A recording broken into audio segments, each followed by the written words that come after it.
Assalamualaikum guys, welcome back to the Windows Fixer YouTube channel. If you are like many of my viewers, you might be wondering how to use OBS filters on Discord to enhance your video and audio during calls and streams. This has been a common question in our community, and today I'm going to walk you through the process. By the end of this guide, you will know exactly how to set up and apply OBS filters for a more polished and professional presence on Discord. Whether you are aiming to improve your video quality and fun effects or ensure your audio is crispy and clear, OBS filters can take your Discord experience to the next level. So let's get started. So what we are gonna do here, first of all, open any browser and search for here virtual audio cable. Now simply you need to go on the website. I will provide the link in the description, so it will be easier for you to easily navigate on this website and you can download this virtual audio cable.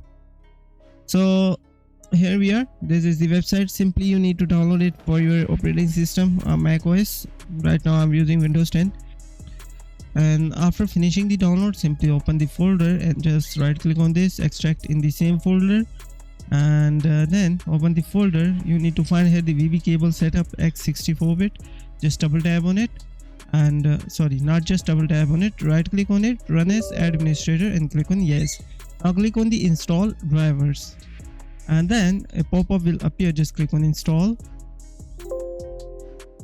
Installation complete and successful. You might reboot your system to finalize installation. Click on OK, and then let me cancel this.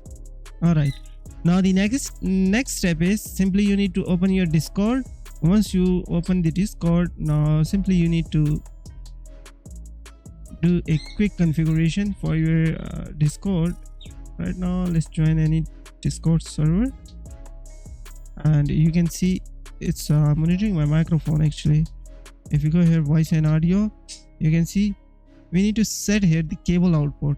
Right now it's not monitoring.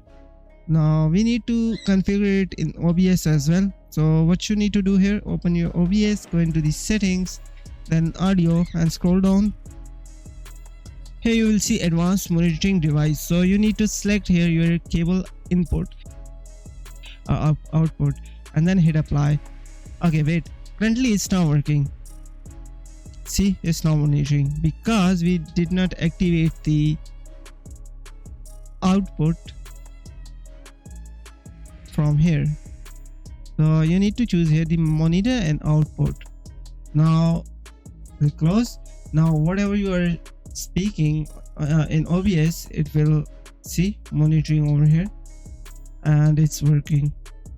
So that's how guys you can configure it for your OBS. If you have any other question, please let me know in the comment section. The important thing is make sure always run OBS on the background after configuring these settings. And so that's it guys, see you in the next video. Have a good day. Bye bye.